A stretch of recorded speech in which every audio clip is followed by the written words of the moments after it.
Today on CityCast Boise, the election is just around the corner and the mayoral race is heating up. I've got Hey Boise newsletter editor Blake Hunter with me to chat about upcoming debates, fundraising goals, and how a candidate's unprompted email blast may have backfired.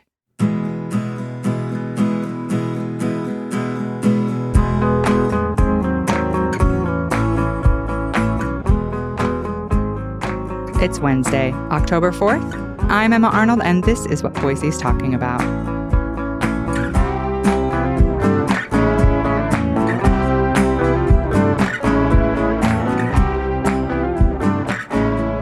Hi, Blake. Good morning, Emma. Happy Wednesday, which feels a little weird to say. I'm so used to saying happy Friday to you, but this is something we're trying for the election season here coming up. We're doing some Wednesday roundups. Yeah, just little baby roundups. We'll see how they go. Always excited to talk to you, so it'll be great. Yeah. So I want to start with this email that quite a few people ended up with. On Friday, Mike Masterson's campaign sent out an email. Now, so not from Mike Masterson. This is from his campaign, but signed by Mary Ann Jordan, former Idaho State Senator and Boise City Council member, and Dave Beater, former Boise Mayor.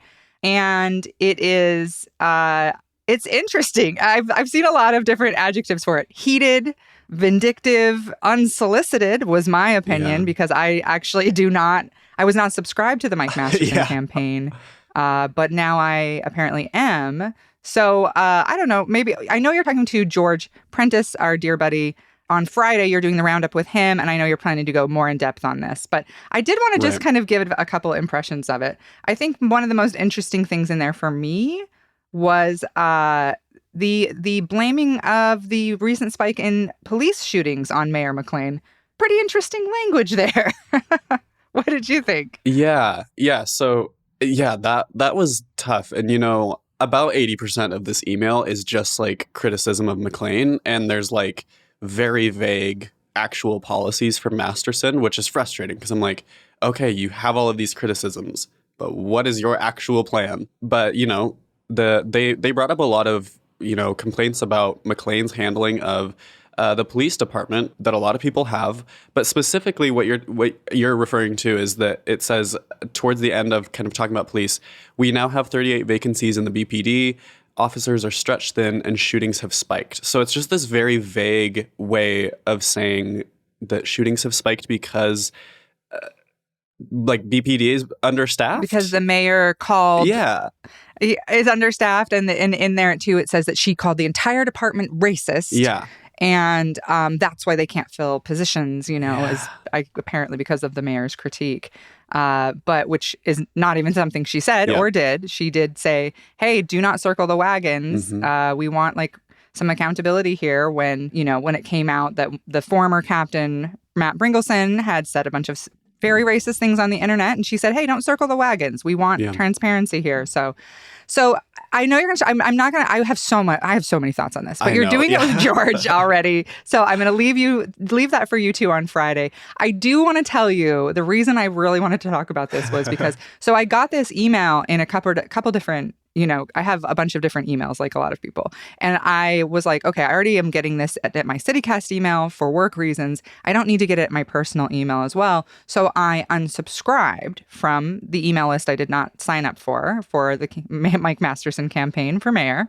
And then the next day I got an email saying, hey, we noticed that you tried to unsubscribe. We probably didn't mean to. It was probably someone else did it by mistake. So you can just ignore this email and you'll stay subscribed. But if you really have to go, please go click this link to update your preferences, which is wild already. It is wild. I've actually never had that happen before. When I've unsubscribed from even Chip Cookies, who sends you one time you get cookies, now you get chip cookie emails for the rest of your life. Even they let me go when I unsubscribed. They let me go. Eventually, yeah.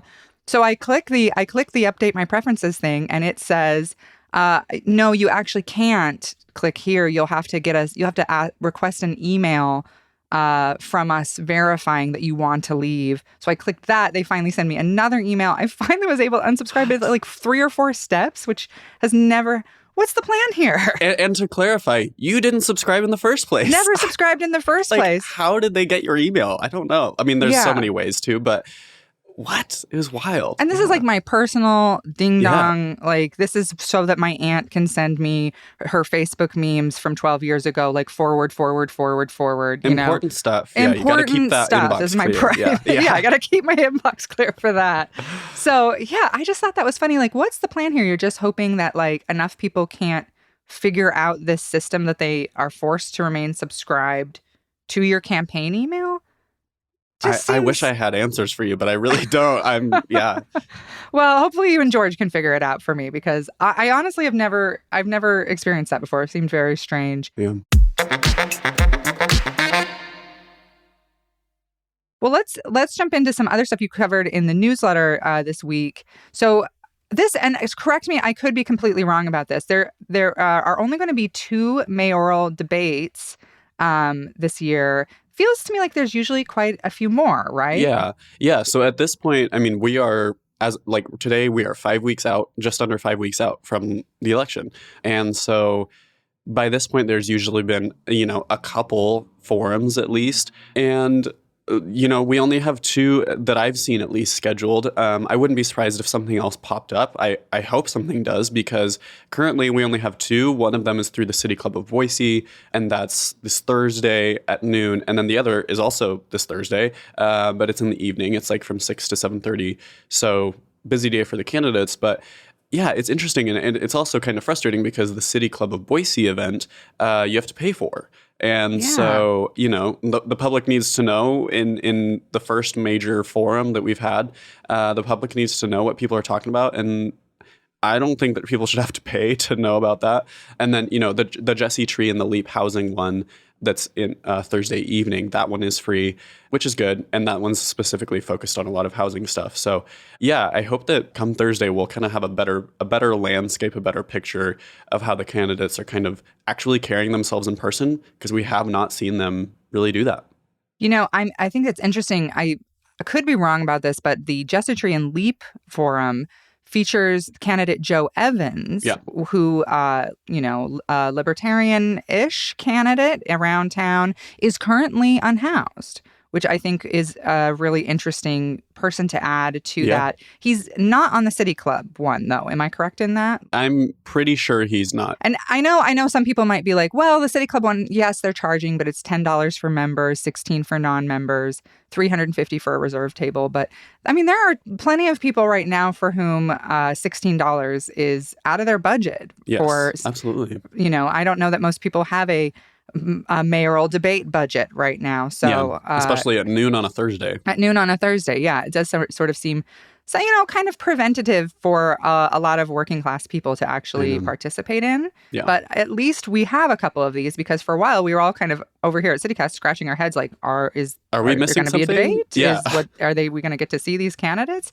I think you're right. I think it will be, I will be out of town, but I would be really interested, especially to go to the Jesse Tree Leap debate, just because, we've mostly, like you said, from Mike Masterson, seen a lot of criticism of McClain, not a ton of plans for what he thinks we should do with housing. Well, I'm hoping that someone, follows up with him as well on in that email that we were talking about earlier from Beater and Jordan. It mentions like annexing new land to build more land, which essentially that's Masterson's, the only like housing plans that we've really gotten so far is just kind of like build more houses, build more suburbs, kind of further out.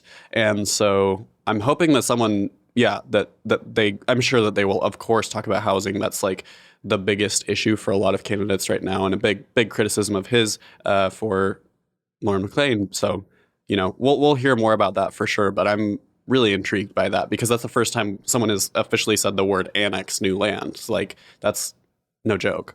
Yeah. I'm interested to see what shakes out with that, because we haven't heard a lot from him. So you get to go to both of those. I will be booked and busy, out of the state. So and looking forward to hearing about that. Also, right before we started this, we got this interesting email, and I have not actually had a chance to dig too deep in it, but you have. Talk to me about the McClain campaign setting these monthly, weekly fundraising records. Yeah, totally. So, we just got this email from the campaign, and it was interesting. There was kind of a surge in like midsummer when Masterson really started picking up pace in this race, where he was kind of, accruing money at the same rate or a little bit faster than McLean was. But that really dipped in September. So McLean's campaign reported $60,000 in donations throughout the month of September, and that was her highest to date. And Masterson only got $13,000 in donations during that same time frame, which is really interesting. And of course, I mean, in the final few weeks of election season, like it's just such a mad dash. There's going to be so much money moving around. So I'm sure that we'll see that kind of change. But I was really interested to see that, McLean's campaign is really trying to rise above, take the high road, so to speak, on a lot of things and just say like, hey, we're doing this, we're for real, and trying to show some money to back it up. I think it's really interesting. In bold in the email, it says over half of that 60,000 was donated in the past week alone, which you got to kind of scratch your head and say, do you think that this Mike Masterson email contributed to that? It seems like maybe that backfired for them because people got this who maybe weren't paying that close of attention, who didn't really have an opinion on Mike Masterson. And then all of a sudden they get this email and they're like, I'm sending $20 to McLean. I know. Yeah. I mean, I saw a lot of people on various social media, like Twitter or X, as much as anyone's on it anymore, just like being like, what is this? And really, actually, like there was a lot of people who are really frustrated about it. So I wouldn't be surprised if this is partially some backlash for sure. Yeah, absolutely. Well, before I head out of town, I won't be able to do any of this stuff, but I thought, it might be fun to end these little Wednesday roundups with some, like event spotlight things. Tell people what we think is fun going on in the next couple weeks or even this weekend in town. I saw in the newsletter that the Idaho Botanical Garden is doing these harvest days on Saturdays, which looks so cute and so fun. And I know that usually on this podcast, I am a complainer about how Boise is not doing enough cute, fun stuff. So I just want to shout out the Botanical Garden because these look adorable. I love this idea. Emma's on the record saying there's cute stuff finally happening. Yeah. Thank you. Yeah.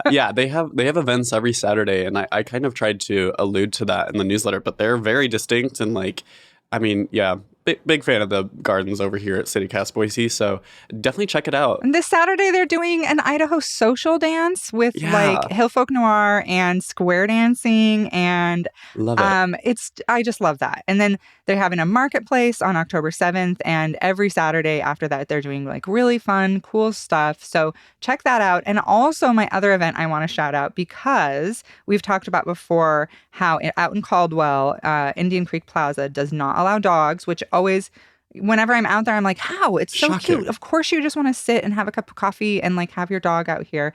But they're having a special event called Dogtoberfest. This is on the 7th out in Caldwell from 1 to 5. And you can bring your dogs, but not only that, you can bring them and enjoy Oktoberfest beers and stuff. But people are it's like a little costume party. It's like a little costume party for dogs. So you can dress up your dog and you can actually bring them out to Indian Creek Plaza for once. And I just thought that seemed very, very cute and fun. I am so sad that we don't get to see Bev in some sort of costume. I know she would hate it. But she would hate it. She would hate it. I bought her a tiny hat for her birthday. I thought would be so cute, and she was like shaking. I put it on her. I took one picture. She was literally like shivering. So I was like, okay, no hats. No hats for your birthday. Yeah, that's so cute. Well, what do you got? Anything you're excited about?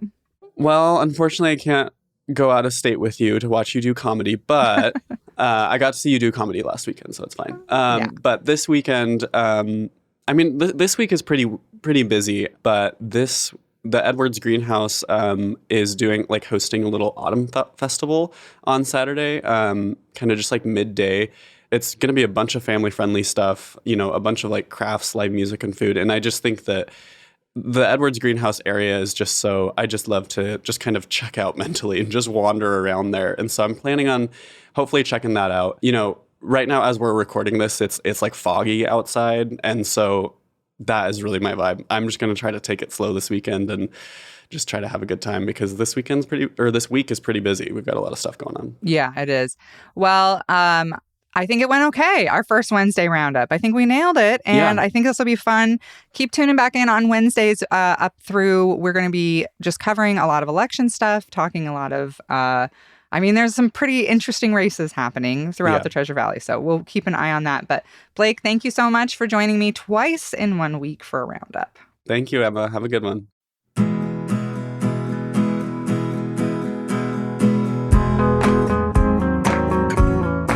That's all for today here on CityCast Boise. If you enjoyed the show, you're going to love our Hey Boise newsletter. We'll be back tomorrow morning with more local stories from around the city. Bye.